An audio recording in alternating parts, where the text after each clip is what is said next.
Here comes our Forney fence delivery. I've ordered a bundle of Western pre-stained cedar.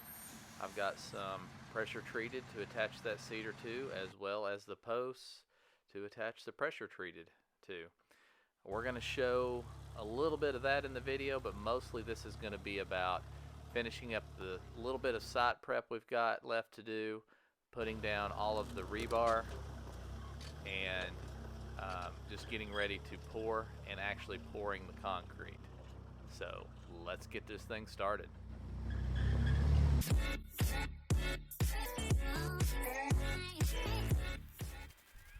Logan and I are finishing up raking out the pea gravel. What we're doing is getting it all at 3.5 inches below the top of where the concrete's going to be, so we can have a nice 3.5 inch thick concrete slab. We're going to come through and finish out the rest of the rebar here in just a minute. I'm not going to bore you with a bunch of this, but by doing it this precise is a little overkill, probably not what the pros would do, but it allows me to order the exact amount of concrete that I need. Off camera, I've already got some holes drilled for all of the posts, so I'm not going to catch that part on this video, but it will be done. You'll see it done as we're here laying out the rebar. We will have the posts already put in with a little bit of concrete on the bottom of them, and I say a little bit, you know, somewhere the posts are all 2 feet deep, so we may have somewhere between 6 inches and 12 inches of concrete down in the bottom of the hole, and then when we pour the pad, it'll fill the hole the rest of the way up and have a nice finished pad up to the posts. So the actual fence itself will rest right about the edge of the concrete pad, so everything will be nice and straight and look real nice. Right here, what we're doing is tying up. I've got this in fast motion, but not very fast. Doing just wire ties, about every other in some areas, but for the most places, every third joint we tied up. And you can see there are those little black chairs that are holding the rebar up off of the pea gravel. That just puts it kind of in the center of the concrete. You'll see when I'm pouring concrete later that sometimes it's still a little too high, and the nice thing about those are you can step on the rebar here and it will push it down into the concrete, and the chair will just kind of give, and works out great for that. So moving on, we've been working for a little while. We had some camera difficulties with the camera going out a few times, so we got a lot done off camera, but there's some posts. We put those all the way in. Those are coming down the side of the hill, so that will be permanent. The fence you're looking at right there is the back inside of the yard, and that is 6 feet tall. So this new fence we're putting in is 8 feet tall, and it will start at 6 feet here at the top of the hill, and then as it goes down the hill, it will grow taller to 8 feet by the time it gets to the bottom. So that'll make it for a nice transition there.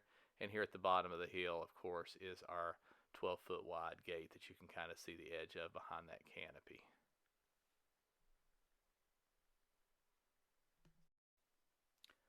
So we got Devin holding the camera. Logan and I are putting up the Western red pre-stained cedar.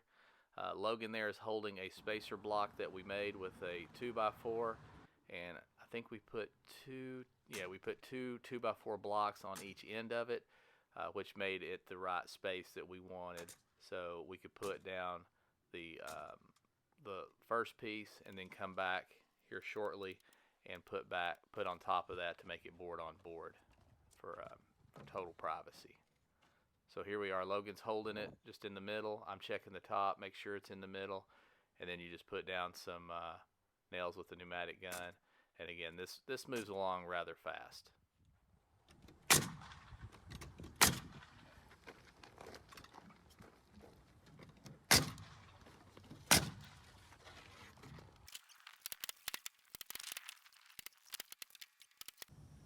As you can see here, we have all of the galvanized posts put in. I didn't bore you with that, but we just simply struck a line from, or say struck a line, we just simply stretched a line from this black gate large gate here up to the black smaller gate that you can see towards the back of towards the house there. Got them all in a straight line. They're all plumb. We are ready to go for some concrete in the morning. Anxious, but looking forward to it.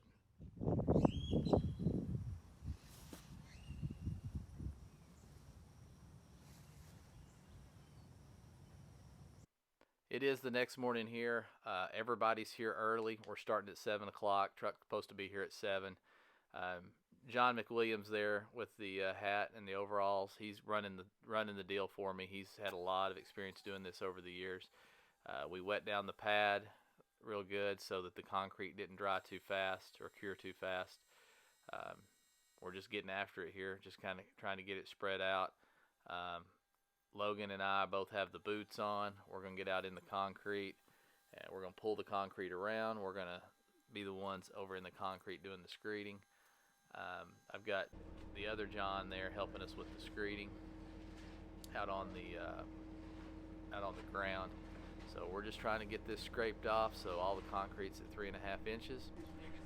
We're going to get it screeded off, and John that's running the site here is going to use the float it out, and then once it cures a little more, we will run the broom across it. So I'm going to put some fast motion in a lot of this because this is a kind of slow process. It probably took us, I guess, about an hour to get the 7 yards of concrete poured and placed.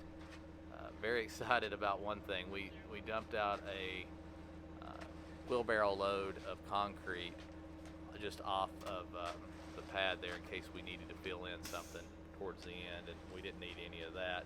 The driver went and emptied the rest of his truck out and had not hardly anything left. So we nailed it, the 7 yards. We were going to get 7.5, and actually we were going to get 7.25, but they wouldn't let you get 7.25. It was either 7 or 7.5.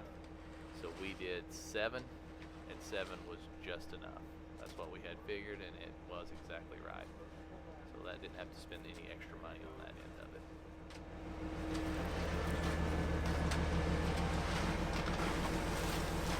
Oh, you get a little ride in there. I should just turn down that run there.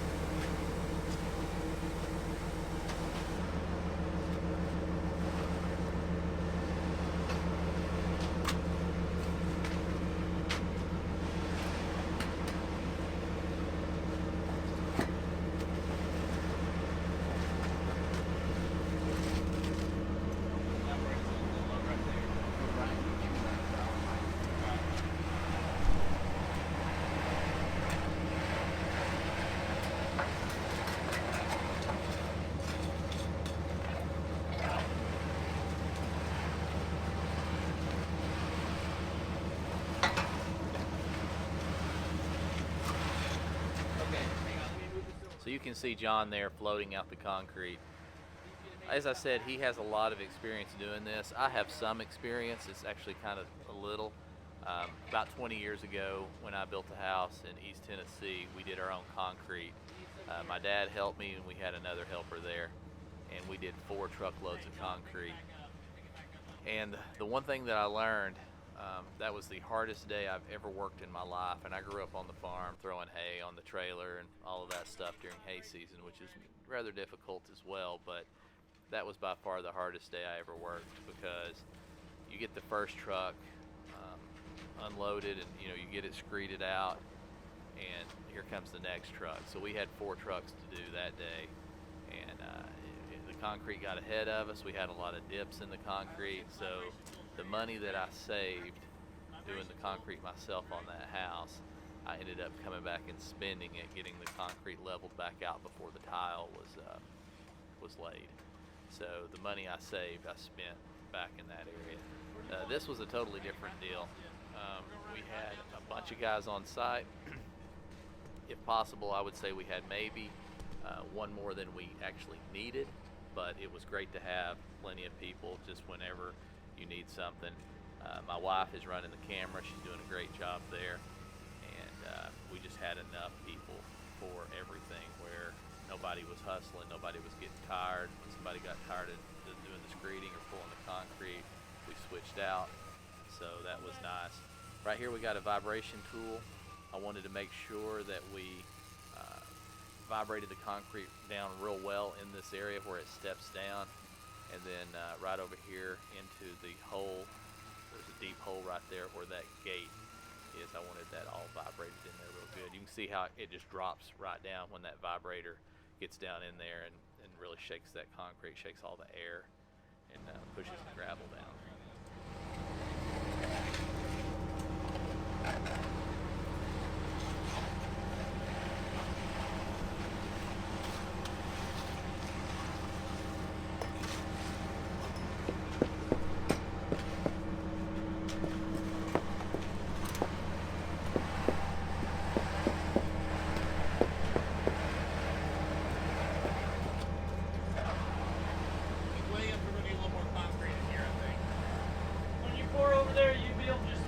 Yeah, you can shovel some in there.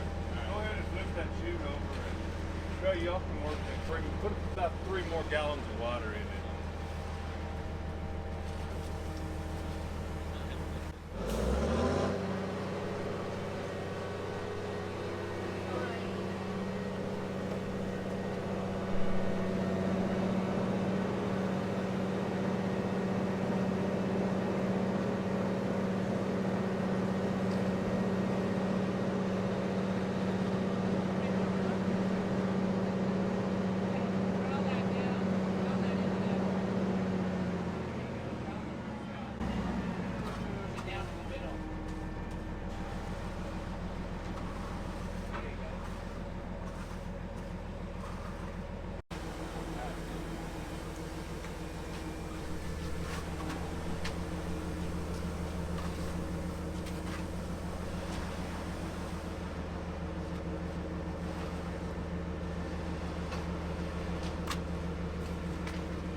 Yeah, put it up right to the seat. Flatten that right there. And that gives you a great place to start. You could hear John giving out some direction there. Really appreciate him in this project. John has all kinds of experience. I have very little experience. Trey that was on site has some concrete experience as well, but most everybody else, we were just there to do what needs to be done. It ran extremely smooth. I'm very happy with how it turned out, and again, I really appreciate John McWilliams coming out there and taking charge and telling us what needs to be done when it needs to be done. So here I'm trying to trowel around the stakes and get everything as good looking as I can, because we're not going to get back on the concrete once we've screeded it off, and there's not going to be a great way with that bull float to work around those stakes that are holding up that step down. I'd also want to mention that kind of how the pay works out with all these guys. These are all buddies of mine from church, and they're all here helping out for free.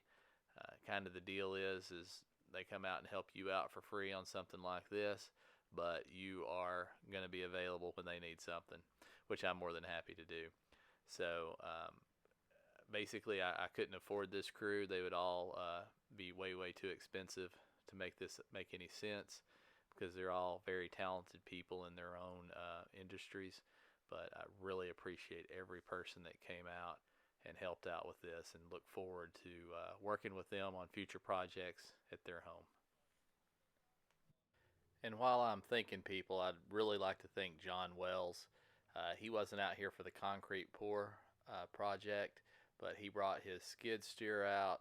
This is all of his concrete equipment tools we're using today, and he helped me survey, lay out. He was a huge integral part of this project, and he also was in that same pay schedule as all of these guys. So thank you, John Wells, and thank you for everyone else here that's out working their tail off helping me get this concrete done. Like that. We're gonna have this guy go back.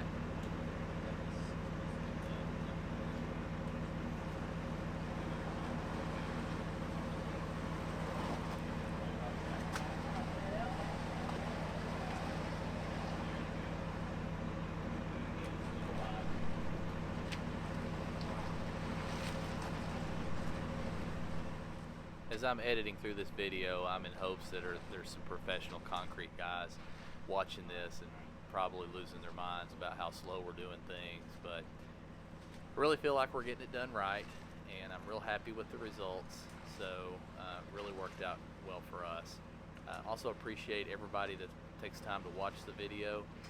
If you're enjoying this video, please take a minute to subscribe, catch some of my other videos. It really helps us with what we're trying to do with this channel on YouTube.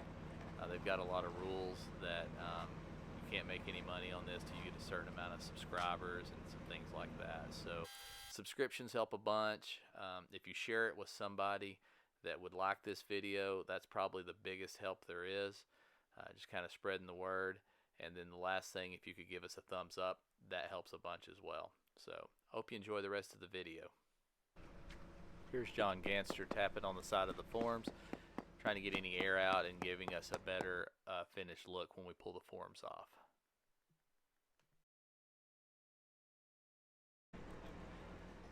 Here's Brian Turley troweling out an area there where we're going to come in through the gate. That's going to be our main walk entrance.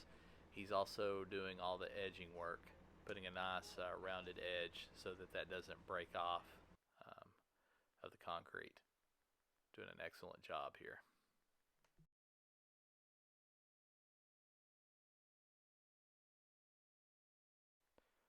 Here's Trey Thomas spraying off the bull float, getting it clean.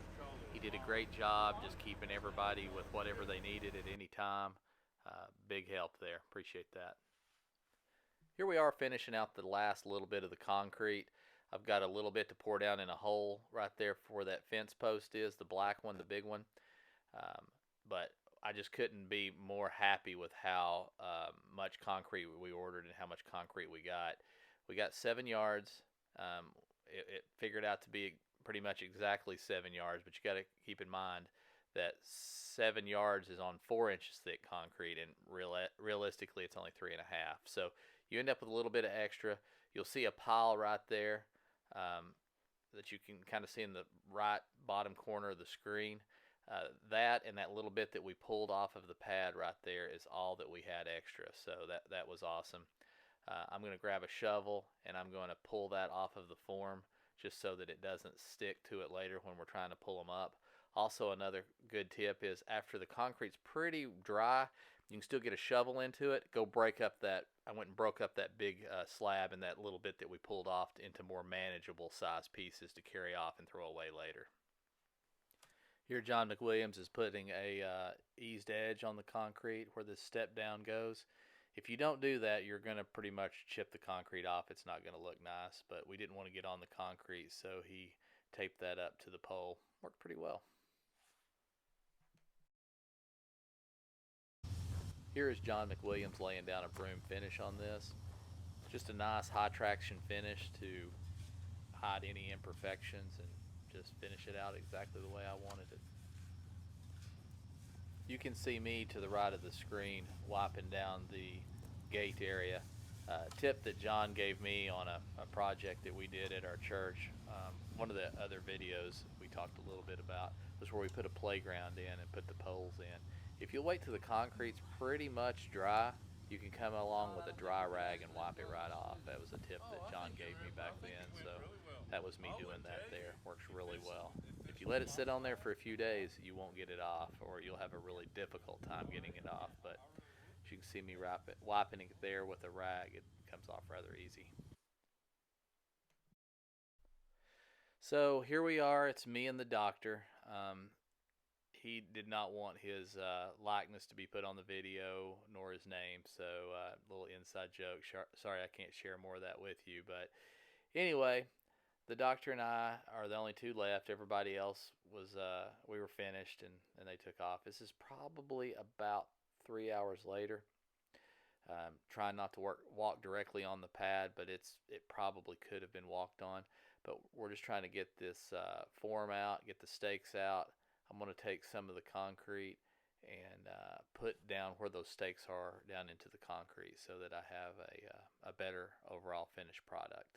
So I'm going to put some fast motion on this so that it's not too long.